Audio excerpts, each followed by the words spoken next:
Assalamualaikum warahmatullahi wabarakatuh. Alhamdulillahirabbil alamin. Allahumma sholli ala Muhammad wa ala ali Muhammad.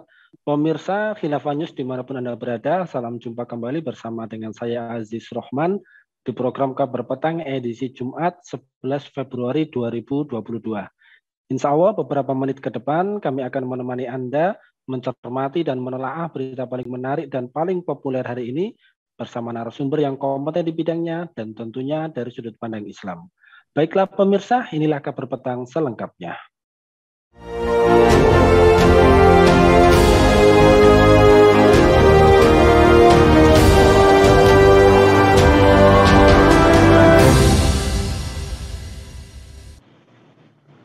Pemirsa, makna bulan Rajab dalam Islam merupakan salah satu dari 4 bulan haram yang dimuliakan Allah Subhanahu wa Ta'ala.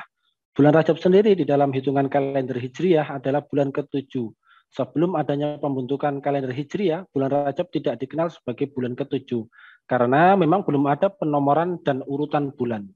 Dan sebelum masa Khalifah Umar bin Khattab, di mana kalender Hijriah itu dibentuk, orang-orang Arab sudah mengenal bulan Rajab sebagai bulan yang mulia, yang berada sebelum bulan Sya'ban dan sesudah bulan Jumadis Tsaniyah. Nah, pemirsa, apa saja kemuliaan dari bulan Rajab? Peristiwa penting apa saja yang terjadi di bulan Rajab dan bagaimanakah agar kita mampu atau bagaimanakah cara meraih kemuliaan di bulan haram bulan Rajab ini?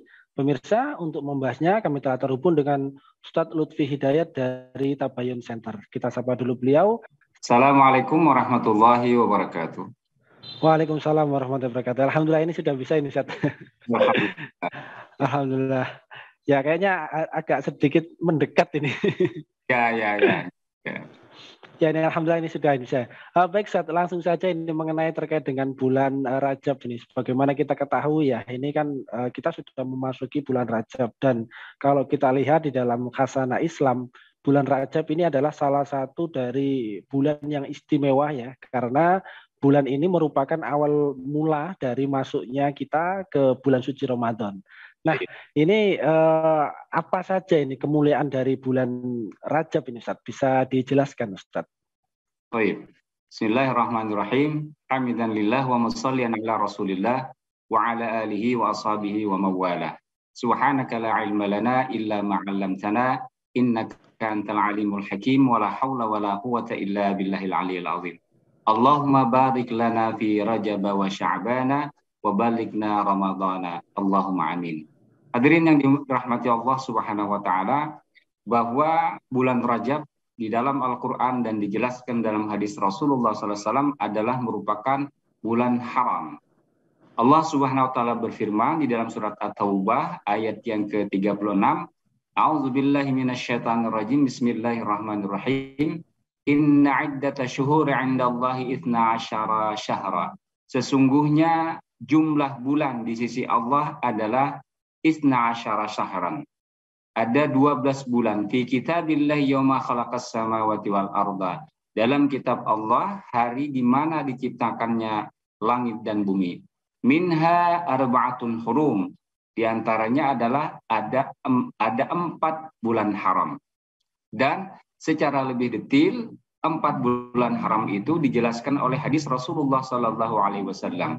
Beliau menjelaskan bahwa salah satu mutawaliyatun, ada 3 bulan dari bulan haram tersebut adalah berturut-turut, Dzulqa'dah, Dzulhijjah, wal Muharram, dan kemudian adalah bulan Rajab. Jadi dari sisi penamaan saja ini adalah merupakan bentuk kemuliaan. Namun terkadang kita belum terlalu terbiasa dengan istilah haram ini.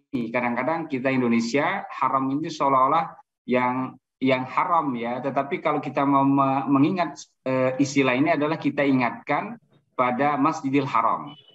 Masjidil Haram itu adalah sebuah tempat yang mulia di sisi Allah Subhanahu wa taala. Di antara kemuliaannya dijelaskan di dalam Al-Qur'an tadi bahwa Allah Subhanahu wa taala melarang kita menzalimi diri sendiri dan tentu juga jangan sampai kita menzalimi orang lain. Bahkan Imam Al-Baihaqi mengatakan Allah Subhanahu wa taala telah menjadikan dosa yang pada bulan Ramadan ini adalah berkali lipat. Sebaliknya pula, amal soleh yang kita lakukan di bulan Rajab ini, di bulan haram ini, di bulan mulia ini, insya Allah akan dilipat gandakan. Nah, itulah diantaranya beberapa kemuliaan bulan haram ini, yakni bulan Rajab. Bahkan Imam Syafi'i rahimahullah mengatakan bahwa, kata beliau, pada saat bulan Rajab ini hendaklah dilipat gandakan diat, yakni tebusan kalau seseorang melanggar nyawa orang lain.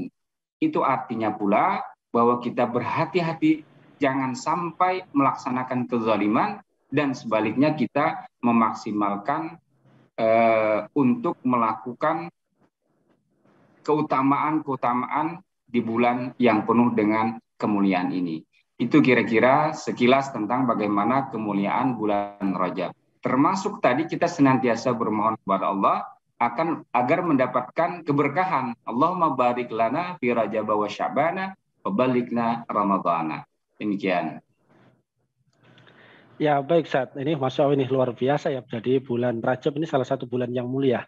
Nah, kemudian dengan memasukinya kita di bulan Rajab ini, kira-kira amalan apa saja yang sangat dianjurkan kalau kita memasuki bulan Rajab, terlebih di masa pandemi COVID-19 yang Masya Allah ini sudah sampai ke bulan kedua 2022, ini belum juga usai ini wabah ini.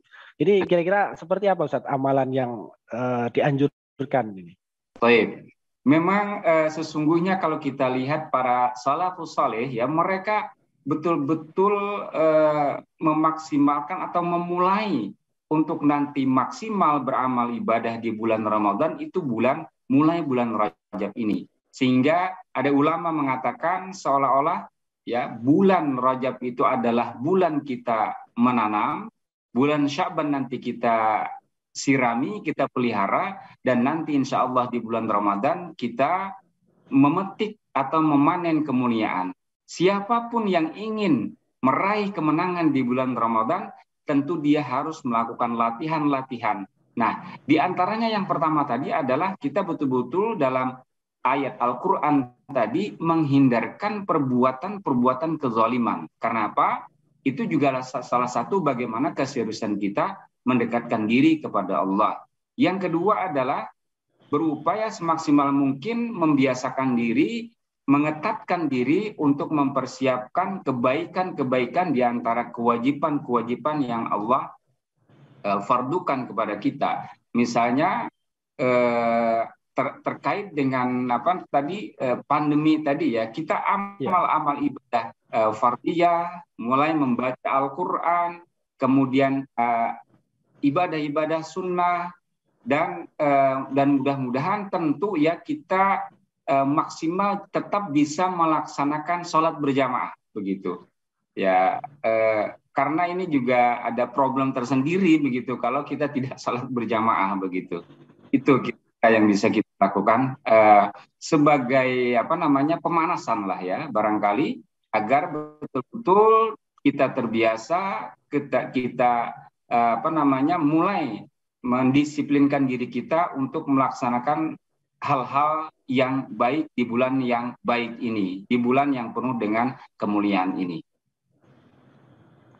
Ya, baik, Ustaz. Dengan berbagai macam kemuliaan bulan Rajab, terus kemudian tadi jenengan juga menyampaikan ya kita menanam ya di bulan Rajab. Ini kalau kita lihat dari segi perjalanannya umat Islam sendiri, kira-kira sepanjang sejarah umat Islam, ini apakah ada peristiwa penting yang terjadi di bulan Rajab? Seandainya ada, ini kira-kira peristiwa penting apa saja yang terjadi di bulan Rajab ini, Ustaz? Yang paling besar yang kita ketahui bahwa sesungguhnya di bulan Rajab itu terjadi Isra wal Mi'raj Rasulullah Sallallahu Alaihi Wasallam.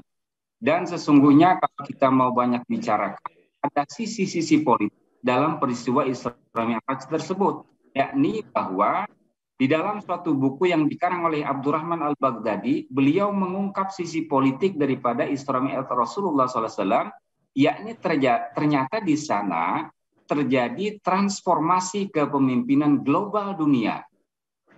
Yang tadinya dunia itu dipimpin oleh nabi-nabi dari kalangan Bani Israel. Apakah itu mulai Nabi Musa dan keturunannya, keturunan Israel, keturunan Nabi Yakub alaihissalam, kemudian yang terakhir adalah juga Nabi Isa alaihissalam dari kalangan Bani Israel.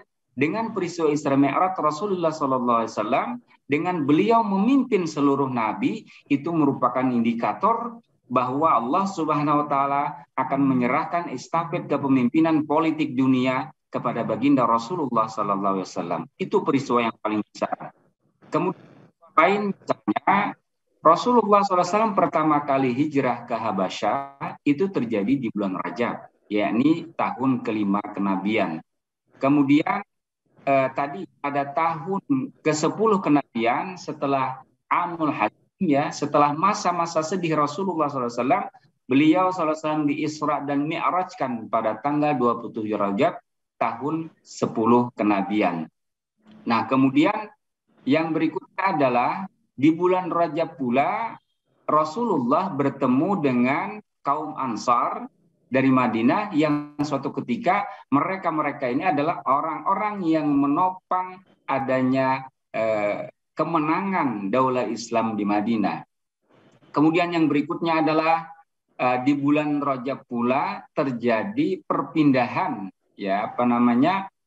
kiblat, ya, kaum muslimin ketika Rasulullah SAW hijrah ke Madinah. Di dalam Bidayah wan Nihayah dikatakan oleh Ibnu Katsir kurang lebih 16 bulan beliau SAW yang tadinya kiblat beliau menghadap ke Baitul Maqdis, kemudian fawalli, kata Allah dalam surat Al-Baqarah, fawalli wajhaka syatral masjidil haram, maka arahkanlah wajah engkau, yakni kiblat kaum muslimin ke Masjidil Haram.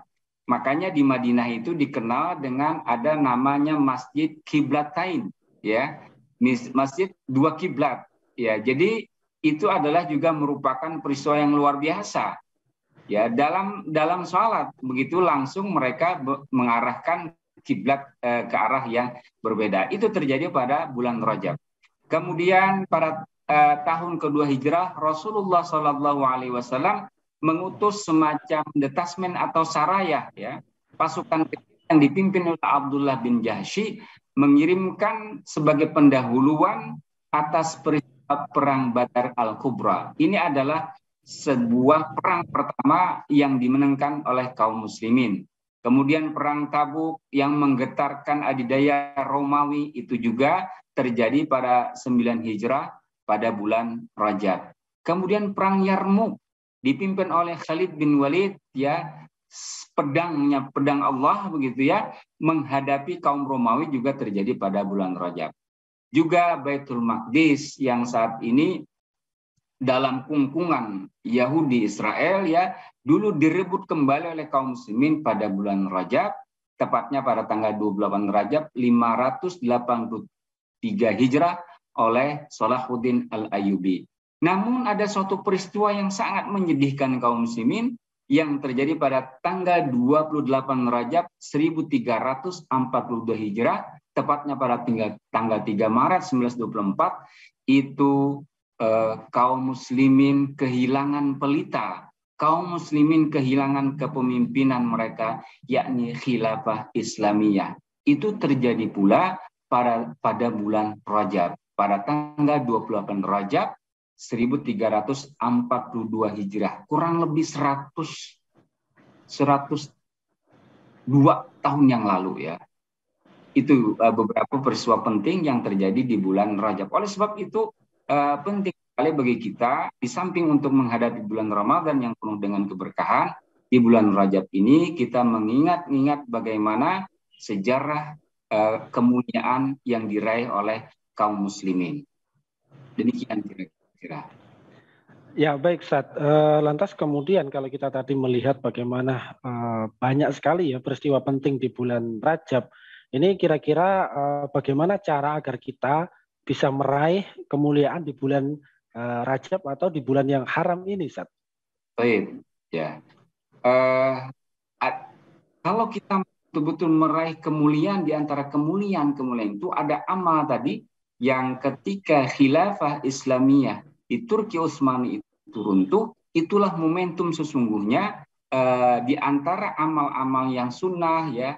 Ini ada sebuah amal yang luar biasa, yakni amal jamaah, amal fardu kifayah li'adatil hukmi bima anzalallah, untuk mengembalikan kembali ya hukum-hukum Allah Subhanahu wa taala dalam naungan khilafah. Nah, itu adalah amal-amal yang harus kita lakukan dan terus kita lakukan dengan menjelaskan kepada umat betapa momentum Rajab ini kita gunakan untuk semaksimal mungkin melaksanakan kewajiban tersebut, menyadarkan kepada umat akan pentingnya kaum muslimin melaksanakan syariat Islam secara kafah dalam naungan khilafah Islamiyah ala minhajin nubuwah.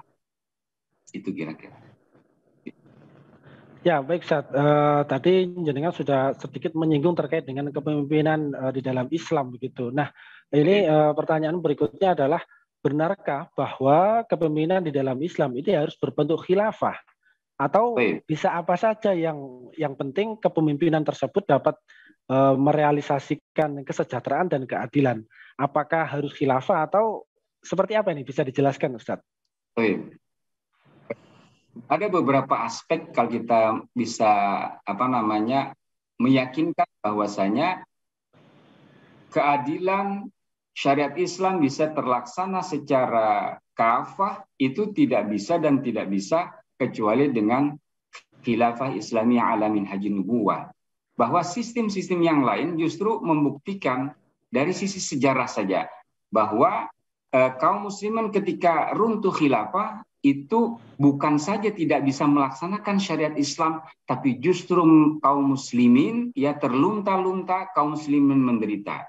Kemudian yang kedua, kita bisa jelaskan dari nas, dan ini tentu yang paling penting bagi seorang mukmin, bagaimana dia memandang bahwa Rasulullah SAW bersabda, "Kanat banu Israila tasusuhumul anbiya, kullama halaka nabiyyun khalafahu nabiyyun, wa innahu la nabiyya ba'da wa satakunu khulafa'u fataktsur."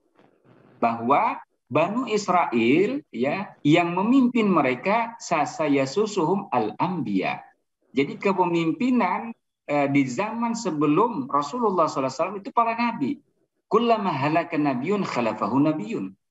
Setiap mereka ada wafat nabi mereka, bahkan Bani Israel itu juga demen membunuh nabi, diganti dengan sebuah kepemimpinan dengan nabi. Wa innahu la nabiyya ba'di, kata Rasulullah SAW. Akan tetapi tidak ada lagi nabi sesudahku, kata Rasulullah. Wasatat maka yang ada itu adalah khilafah. Khulafah itu jamak daripada khilafah. Khulafah khalifah ya. Khulafah jamak daripada khalifah. Itu orangnya, sistemnya adalah khilafah. Riayatu syu'unil ummah dakhiliyan wa kharijiyan, yakni bagaimana memimpin kaum muslimin ya dengan menerapkan syariat Islam. Karena apa? Memang likulli ummatin min manhajnya. Jadi setiap zaman itu Allah jelaskan ada manhaj tersendiri, metode tersendiri, dan satu-satunya metode untuk melangsungkan kembali kehidupan Islam, untuk melaksanakan syariat Islam secara kafah, itu tiada lain adalah dengan sistem khilafah. Ya, baik Ustaz. Ini terakhir Ustaz. Lantas kemudian bagaimana upaya untuk menegakkan kembali ya, Islam di era modern seperti saat ini, Ustaz? Baik. Jadi sesungguhnya baginda Rasulullah SAW sangat-sangat lengkap begitu ya, memberikan contoh, memberikan suri tauladan kepada kita, termasuk bagaimana memperjuangkan adanya sistem kehidupan ini.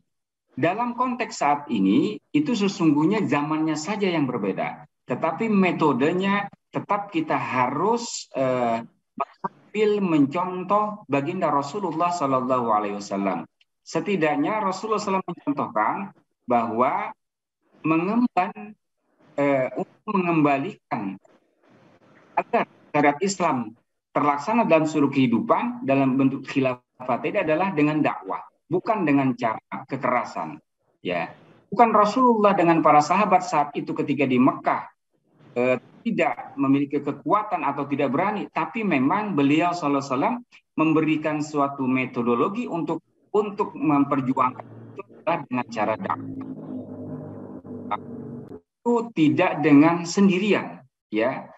Beliau sallallahu alaihi wasallam berjamaah. Sekali lagi, bukan berarti Rasulullah sallallahu alaihi wasallam itu tidak mampu sendirian, tapi ini adalah merupakan ibrah bagi kita, merupakan suatu qudwah bagi kita kalau kita untuk melangsungkan kembali untuk dakwah ini tidak bisa sendirian, ya. Yang berikutnya juga bahwa tantangan saat ini itu jauh lebih besar daripada masa-masa yang lalu, dan insya Allah dengan berjamaah itu, dengan selain kita mencontoh apa yang diberikan oleh baginda Rasulullah, kita juga akan menjadikan dakwah itu terasa lebih ringan. Nah, dan satu kuncinya pula adalah dakwah yang dicontohkan oleh Rasulullah adalah berpangkal pada perubahan pemikiran, ya, perubahan perasaan, ya, betul-betul Islam secara menyeluruh yang bisa memberikan konsep-konsep kehidupan tadi, menyelesaikan berbagai persoalan kemodernan itu dijelaskan kepada masyarakat dalam bentuk dakwah dan diemban dalam bentuk riayah atau dalam bentuk politik, dalam artian bahwa Islam itu diemban bukan sekedar hanya dipelajari, bukan hanya untuk sekedar dikaji, tetapi bagaimana Rasulullah SAW, ya, memberikan contoh agar praktis, ya, daripada hukum-hukum fikih, daripada syariat itu bisa terlaksana, itu tiada lain kecuali dengan kifahus siyasi, dengan perjuangan politik. Tapi lagi-lagi dalam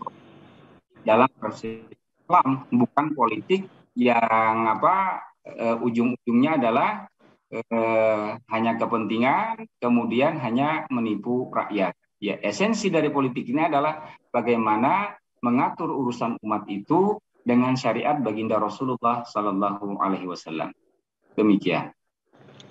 Ya, baik Ustaz, Masya Allah, ini luar biasa ini. Mudah-mudahan kita bisa meraih kemuliaan di bulan Rajab ini sehingga kemudian umat Islam dan kaum muslimin bisa kembali berjaya seperti masa-masa sebelumnya. Syukran wa jazakumullah khairan katsiran kepada Ustaz Lutfi yang telah meluangkan waktunya untuk hadir di Kabar Batang pada edisi kali ini. Insya Allah nanti kita ketemu lagi di lain waktu dan juga di lain kesempatan. Wassalamualaikum warahmatullahi wabarakatuh. Ustaz Lutfi Hidayat. Waalaikumsalam warahmatullahi wabarakatuh. Baik pemirsa, demikianlah Kabar Petang pada edisi kali ini. Semoga Anda mendapatkan banyak manfaat dari acara kami.